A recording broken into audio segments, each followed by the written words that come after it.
Okay, here we are at the very front end of the International Space Station.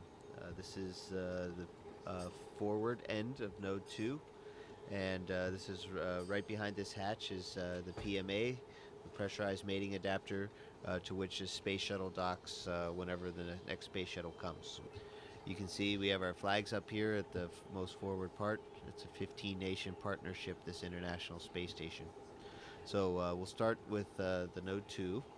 We will stop at the Kibo module here, the Japanese pressurized module, and the Japanese logistics platform.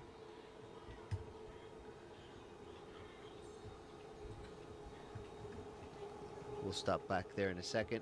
We'll take a look in the Columbus module, pride of the European Space Agency, and our pride too.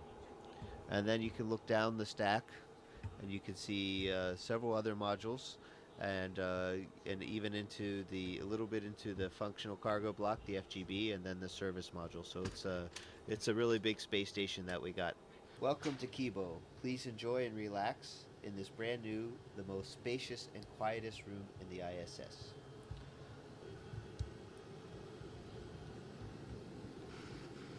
You can see here, this is the SIBO rack, which is for cell biology. And then we have a fluid rack, Urutai. So these are the two main Japanese science racks that are up here now. There's more that are coming. Let's take a quick look out the window before it gets dark outside. We're going around the world every 90 minutes, so we get to see a lot of sunrises and sunsets. Oh my goodness, it's beautiful out there. So this is looking out the port side of the space station, and we're actually also on the front side, so front port side of the space station. And let's take a look what we can see out there. We can see the robot arm I was talking about, the GEM RMS. Those orange things are the solar arrays on the port side. And you can see we have a full set, and 15A STS-119 is going to be bringing up the last solar array on the starboard side. And take a look. There's our beautiful blue planet there. And looking at this and where we are, I'd say we're over the South Indian Ocean. You can actually see some icebergs down there. So we're actually probably between Africa and Antarctica. You can actually see the different shades of the blue water. Okay, so now fly with me. We're going to go to the Columbus module.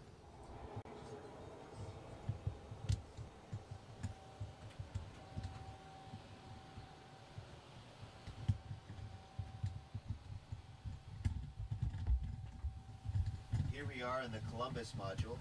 You can see it's also spacious. It's also cluttered because it's a great place to store things or temporarily stow them. It's not going to be this way forever. We're going to have it nice and clean pretty soon. We're flying back to Node 2. We'll take a quick look what else we have here. We have my work area. It's a little bit cluttered right now, but this is kind of my desk. It doesn't sit out horizontally, but it has everything I need on it. This are my crew quarters right here. You can tell has my name on it. And in fact, I can give you a tour real quick of crew quarters. This is what it looks like inside. There's a fair amount of room. We'll get the has a standard space station light on it. So now we're going into the Destiny laboratory, headed aft on the space station. And there's my crewmate, Sandy Magnus. She's getting her exercise in for today. This rack is the oxygen generation system, and we have a few too many things on this rack, and we're in the middle of cleaning it off, not to interfere, but you can see oxygen, we're making oxygen, and when we make oxygen, we're breaking down water into hydrogen and oxygen, and the oxygen comes right out here. The water we're making either comes from the condensate from the air conditioning system, the water that's in the air, or urine. So this is a really neat regenerative life support system. And now we're going to go back into one of the first modules, Node 1, which is also called Unity. These are this is our pond or our wall of water that's down here. We have different kinds of water, and these are called contingency water containers, CWCs. And you can see different kinds. There's water that you can drink, and water that you can use for other things like flush water or generating oxygen. Now here's the airlock. As we go, the Quest airlock. This crew lock is a hatch that goes outside into space. So you can see that hatch right there. In the meantime, we're kind of storing EVA related things here. You can see this is a safer, which is a kind of a jet backpack that we wear on the outside of our spacesuits in case we get separated from the spaceship. We can fly our way back in. I remember being a Capcom on STS 96 when I first saw these signs. That's pretty amazing.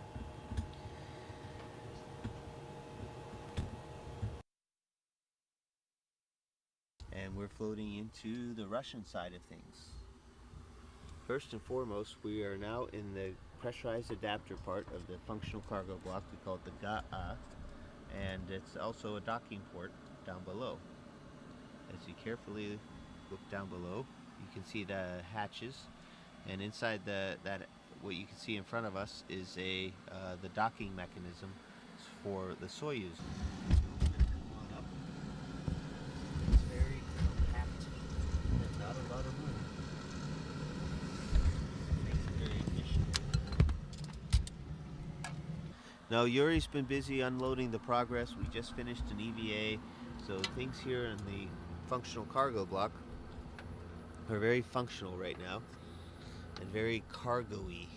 So you can see things are just really, really full here in the FGB. As we leave the FGB here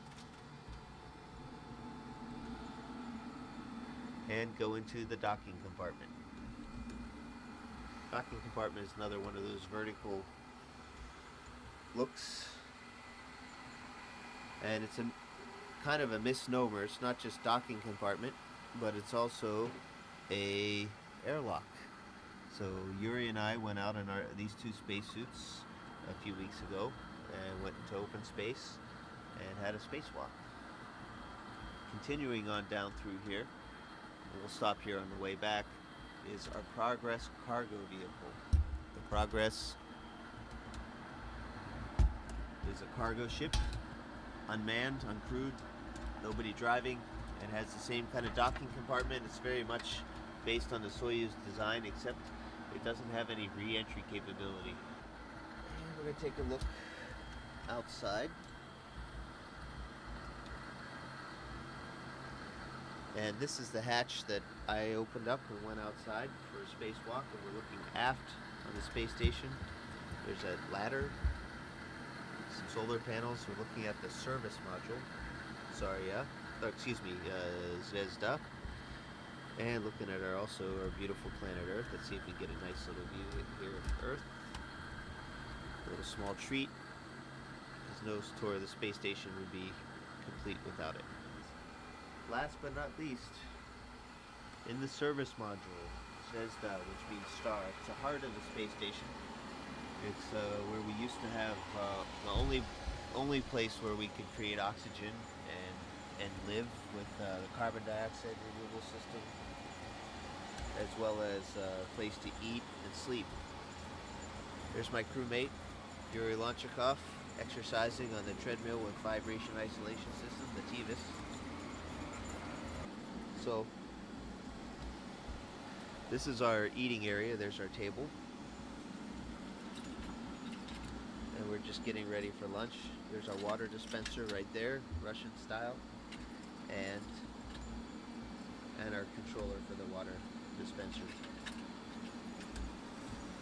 There's Yuri's room off to the side. You can see he has a sleeping bag right there hanging on the wall, and a computer right here so he can call on the telephone and write email and read books.